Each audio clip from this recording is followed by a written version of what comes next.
ఏ YCP నాయకుడు arrest అయినా సరే, ఆంధ్రప్రదేశ్‌లో ఏ సంఘటన జరిగినా సరే, వైసీపీ ముందుగా కులాన్ని తెర మీద తీసుకొస్తుంది. ఇప్పుడు ఎగ్జాంపుల్ అంబటి రాంబాబుని అరెస్ట్ చేశారు. వెంటనే ఒక కాపు నాయకుడిని అరెస్ట్ చేస్తారా అని వైసీపీ మాట్లాడింది. తర్వాత జోగి రమేష్‌ని అరెస్ట్ చేశారు. జోగి రమేష్‌ని అరెస్ట్ చేసినప్పుడు ఒక బీసీ నాయకుడిని అరెస్ట్ చేస్తారా అని వైసీపీ మాట్లాడింది. తర్వాత గాదె సాయికృష్ణ ఇష్యూలో కూడా గాదె సాయికృష్ణ కాపు కుర్రోడు కాబట్టి అతన్ని లాకప్ డెత్ చేశారా అని మాట్లాడింది. కాకపోతే వైసీపీ దురదృష్టం కొద్దీ ఆ లాకప్ డెత్ చేశాడు అనే ఆరోపణ ఉన్నటువంటి సిఐ నాగరాజు కూడా అదే కులమైంది. ఆ కులం కాకపోయి ఉంటే వైసీపీ రాజకీయం పండేది. అంటే చంపాడు అన్న వ్యక్తి, చనిపోయిన వ్యక్తి ఒకే కులానికి సంబంధించిన వాళ్ళు కావటం వల్ల వైసీపీ రాజకీయం నడవలే అక్కడ.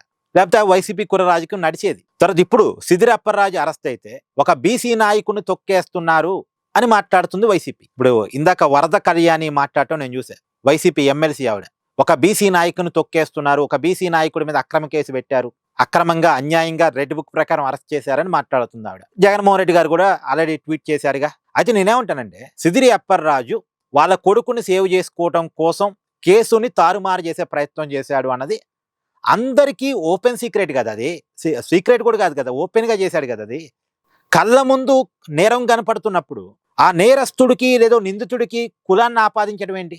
ఆ మాటకు వచ్చినప్పుడు సిదిరి అప్పర్రాజు గారి కుమారుడు ఎవరినైతే యాక్సిడెంట్ చేశాడో అతనిది కూడా బీసీఏ కదా. అతను కూడా బీసీ యాదవ, గొర్రెల కాపరి దానయ్య అతని పేరు. అతను కూడా బీసీఏ కదా. సిదిరి అప్పర్రాజు కుమారుడు నిర్లక్ష్యం వల్ల చనిపోయింది కూడా బీసీనే.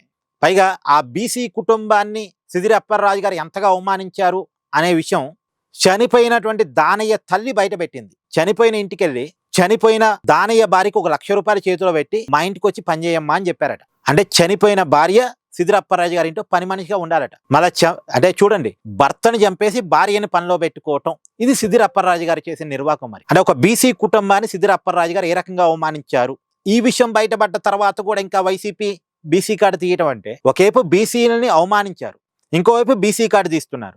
ఏమనాలిగా? అయినా ఒక నిందితుడికి, తప్పు చేసిన వాడికి కులం ఏంటి? కులాన్ని బయటకు తీయటం ఏంటి? కులం బాధితుల విషయంలో తీయాలి. బాధితుల విషయంలో కులాన్ని తీస్తే ఓకే. ఇప్పుడు వైసీపీ ఎమ్మెల్సీ అనంతబాబు చేతుల్లో అంటే కారు డ్రైవర్ సుబ్రహ్మణ్యం చంపబడ్డాడు, అతను బాధితుడు, అతను కులాన్ని తీశారు ఓకే. ఒక దళిత కుర్రవాన్ని చంపేశారు పాపం అంటే ఒక బాధితుడి విషయంలో కులం తీయటం వేరు. కానీ నిందితుడి విషయంలో కులం తీయటం ఏంటి? ఒక కులం ఒక తప్పు చేసిన వాడిని కాపాడిద్దా? అసలు ఏ కులం అండి తప్పు చేయమని చెప్పేది? తప్పు చేసిన వాడు కులం చాటును దాక్కుంటే ఉప్పైపోద్దా? సో ఒక పిచ్చి రాజకీయం. సో వైసీపీ చేస్తున్న ఈ కుల రాజకీయం అంటే ఇదేమి జనాలు నమ్ముతారని నేనైతే అనుకోను. జనం వీటిని అసహించుకునే పరిస్థితి దాకా వైసీపీ తీసుకెళ్తుంది. మెగా డిఎస్సీ విషయంలో కూడా అంతే, కులాన్ని తీయాలని చూసింది. ఎందుకంటే వాళ్ళు పేపర్ లీక్ అంటే జనం నమ్మట్లేదు, సీట్ అమ్ముకున్నారంటే జనం నమ్మట్లేదు, దీంట్లో కులాన్ని తీస్తేనన్నా జనం నమ్ముతారేమో అని చెప్పేసి కులాన్ని తీసే ప్రయత్నం చేసింది మెగా డిఎస్సీ ఇష్యూలో. కానీ జనం నమ్మలేదుగా. ఎక్కడో ఒక వ్యక్తి ఇంకొక వ్యక్తిని చంపితే, ఇద్దరు ఫ్రెండ్స్ కొట్టుకొని ఒకరిని ఇంకోని చంపితే అక్కడ కులాన్ని తీయాలని చూశారు. కందుకూరు ఇష్యూలో 2 కుటుంబాల మధ్య గొడవ, 2 వ్యక్తుల మధ్య గొడవ, అక్కడ కూడా కులాన్ని బయట తీయాలని చూశారు, కుల రాజకీయం చేద్దామని చూశారు, వర్కౌట్ కాలే. ఇన్నిసార్లు ఫెయిల్ అవుతున్నా మళ్ళీ మళ్ళీ అటెంప్ట్ చేస్తాం చూసారా కుల రాజకీయం విషయంలో వైసీపీ. అక్కడ మనం వైసీపీ పిచ్చితనాన్ని ఒప్పుకొని తీరాలి, మూర్ఖత్వాన్ని ఒప్పుకొని తీరాలి. ఏమంటారు? కామెంట్ చేయండి.